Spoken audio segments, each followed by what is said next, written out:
More Americans are now smoking weed than cigarettes. Then why is everyone so fucking tense? Sorry, my weed dealer's out of town.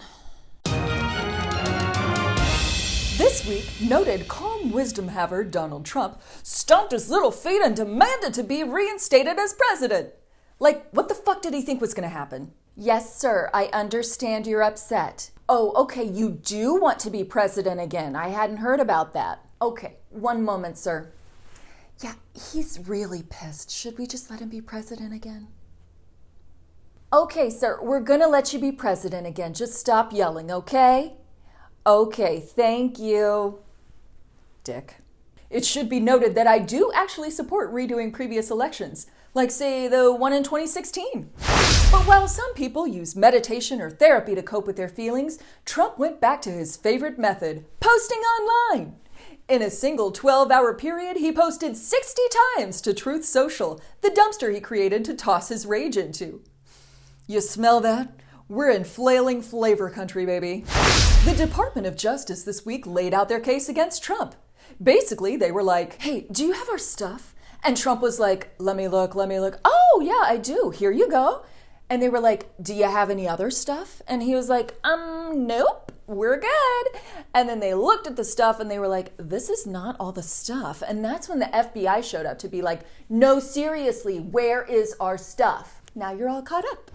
Lindsey Graham, who allegedly likes to make conversation with strangers at urinals, says there would be riots in the streets if Trump was prosecuted over the classified document scandal. Which is smart, because the last riot totally worked out for him. In even more bad news for the former president, a House panel has announced that they're finally getting their hands on Trump's financial records. They're expected to find repeated journal entries labeled Fast Eddie's Fried Chicken and Whores, $10,000. I think we'd all agree this hasn't been a good week for Trump, which begs the question, is God mad at him? The head of Latinos for Trump thinks the former president is receiving divine retribution from the notoriously hot-headed deity and urged him to do some prayers already. You need to go in a prayer closet, you need to find a closet, you better go get on your knees. Whoa, I'm gonna stop right there. This is a fucking family show. Meanwhile, self-proclaimed prophet and Ted Nugent roadie Robin Bullock says that God is actually quite upset about the Mar-a-Lago raid. And when they raided Mar-a-Lago, God didn't like that, Steve. That didn't set well. In heaven, it didn't set well at all. Now, I just want to bring your attention to this guy's button, which says, I don't do demons. Yes, but you definitely do drugs. Let's talk midterm, shall we? First up is Sarah Palin, who lost her special election in Alaska after failing to secure the critical Moose on Snowmobiles vote. But she took it very well. I mean, really? Alaskans want Joe Biden and Nancy Pelosi? Palin will face another election in November, and the thought of watching her go down in flames a second time has me jazzed like Miles Davis at John Coltrane's birthday party. As Mitch McConnell was lamenting the lack of quality GOP candidates, a situation that he is very much responsible for, Dr. Oz was defending himself. Oh, no, he wasn't talking about me. He was talking about other people. Me and him are totally cool. I'm probably going to stop by his house later for some tequila shots and asparagus. Good guy. It looks like hometown Texas boy Beto O'Rourke is off the campaign trail for a bit to recover from a bacterial infection.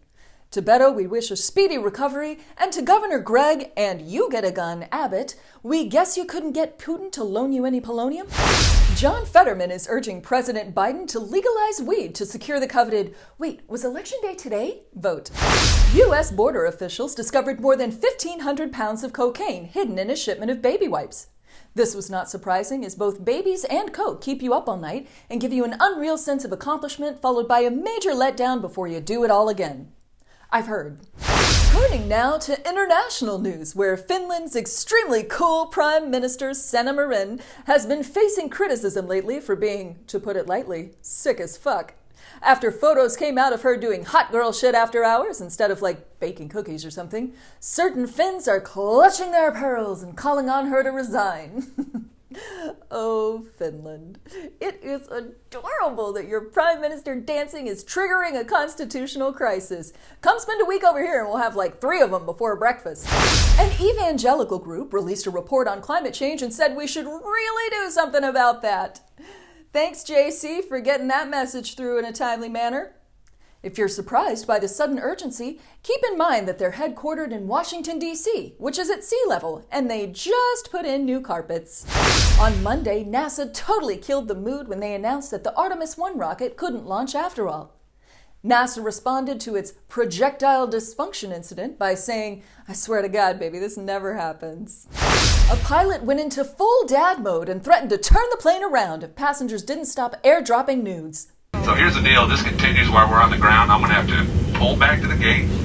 Everybody's going to have to get off. We're going to have to get security involved. The passengers responded by requesting a pit stop, even though Mom told them not to drink all that water before we left. In some not good news for workers, employers may start paying remote workers less. Because if you want the privilege of not having your bathroom breaks timed with a stopwatch, you're gonna have to cough up some cash. But there is some good news. There are currently 1.9 jobs available for every unemployed person right now. Go grab yourself a couple of them. You've earned yourself a little extra treat, workforce. Ozzy Osbourne, the inspiration for Edible Arrangements, has decided to get off the crazy train of American gun violence and head back to Britain. Just to recap, he bit the head off a bat, and we're too crazy for him. Oh, looks like we have some breaking baseball sex news. For the second week in a row, fans have been caught having sex at a Major League Baseball game, this time in Toronto. Unlike A's games, people actually go to Blue Jays games, meaning the couple was caught easily. It must have inspired the Blue Jays, however. They won their 69th game of the season that day, and that is actually true. Baby batter up! That wraps up this week's episode of the Friday Fenix. Don't forget to subscribe. Love you. Bye.